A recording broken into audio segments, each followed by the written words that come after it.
My hands started shaking. I didn't know what to think. This is September 12th, 2001. They just sent these reports, the redacted thing said, seeing my reaction. I walked out of the room, sprinted down the corridor to the bathroom, and fell to the floor next to a stall. There, I threw up. I sat on the floor for a few minutes, although it felt like hours. What I'd just seen went through my mind again and again. The same thought kept looping back. If they had all this information since January 2000, why the hell didn't they pass it on? My whole body was shaking. I heard one of the SWAT agents asking, "Ali, are you okay?" He had seen me run to the bathroom and had followed me in. I am fine. I got myself to the sink, washed out my mouth, and splashed some water on my face. I covered my face with a paper towel for a few moments. I was still trying to process the fact that the information I had requested about major al-Qaeda operatives, information the CIA had claimed they knew nothing about, had been in the agency's hands since January of 2000. The SWAT agent asked, "What's wrong, bud? What the hell did he tell you?" Quote, "They knew. They knew." That is from Ali Soufan's new book, Black Banners, The Inside Story of 9/11 and the War Against al-Qaeda. Ali Soufan joins us again now. Ali, when you say they knew, you're talking about the CIA there. What did they know? Not as an agency. People there knew. Some people in the agency knew that Khalid Mihdhar, Nawaf Hazmi were in the United States, and we were looking for people who were connected to the USS Cole for few months, for about more than a year in Yemen. And here are two people who we know from our Cole investigation have met with the person who facilitated the attack, and his job was to videotape the operation, and one of the suicide bomber of the Cole in Southeast Asia.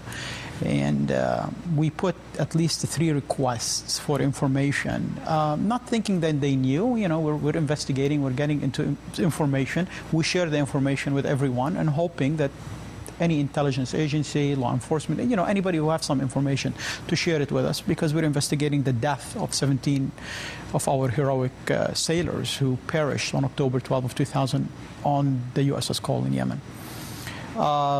Unfortunately, nobody told us anything until 10 years to the day, September 12th.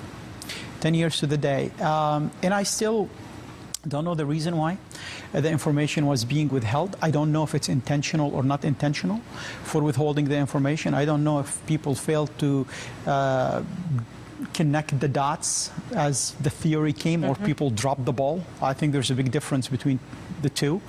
But I know that the information was not shared. And later, the 9/11 Commission came to the same conclusion, and the CIA Inspector General report came to the same conclusion, that you know, the CIA IG goes actually further to say that people in the agency failed to share the information on a timely basis with the CIA, with the FBI, with the State Department, with the Immigration and Naturalization Services, failed to put Mihdhar, who was on Flight 77, that flew into the Pentagon, on a no-fly list, and so forth.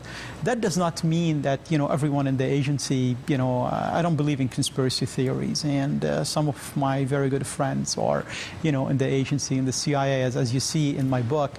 Yeah. You're generous toward a lot of CIA officers. Absolutely, and it's dedicated for all the heroes of the CIA, the FBI, the military. You know, when you work with somebody on the front lines and you're far away in dangerous areas, you only have each other to depend on. So many of the heroes in the book basically are CIA officers, from the CIA officer who, you know, tried to get all the information from a detainee so the detainee can not be rendered, to a CIA officer who actually walked before me out of the Abu Zubaydah interrogation and came home. He said, that's not worth it. To a CIA officer in Guantanamo Bay, who basically was phenomenal leader in guaranteeing that there is no institutional barriers between the entities down there, and all of us work for Uncle Sam. So I have a lot of great appreciations for the men and women in CIA. And we have to actually remember one thing, Rachel, that it's because of the employees of the CIA, the enhanced interrogation techniques, and that program was shelved. It was them who went back and complained to their Inspector General. And a lot of complaints took over, you know, happened over the years. And then the Inspector General of the CIA conducted an investigation, and they reached out based on CIA employee complaints. Absolutely. Yeah. It's their own Inspector General, and they came to a conclusion that, look, the CIA program is excellent.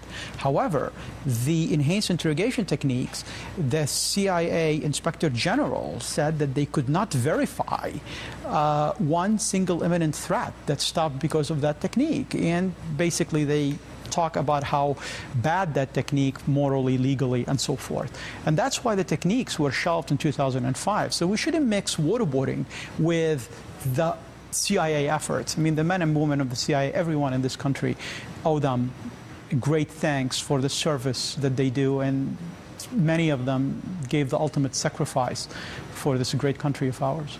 Ali Soufan, you have changed the narrative about our understanding of both pre-9/11 and post-9/11 fighting against al-Qaeda. Thank you for writing this book. I know it's an act of bravery. Thank you for your service. Thank you. Thank you, Rachel. It's nice to meet you, sir. Thank you. Ali Soufan's incredible new book is called Black Banners. It is out today. You can read an excerpt from it at our blog, maddowblog.com. We will be right back.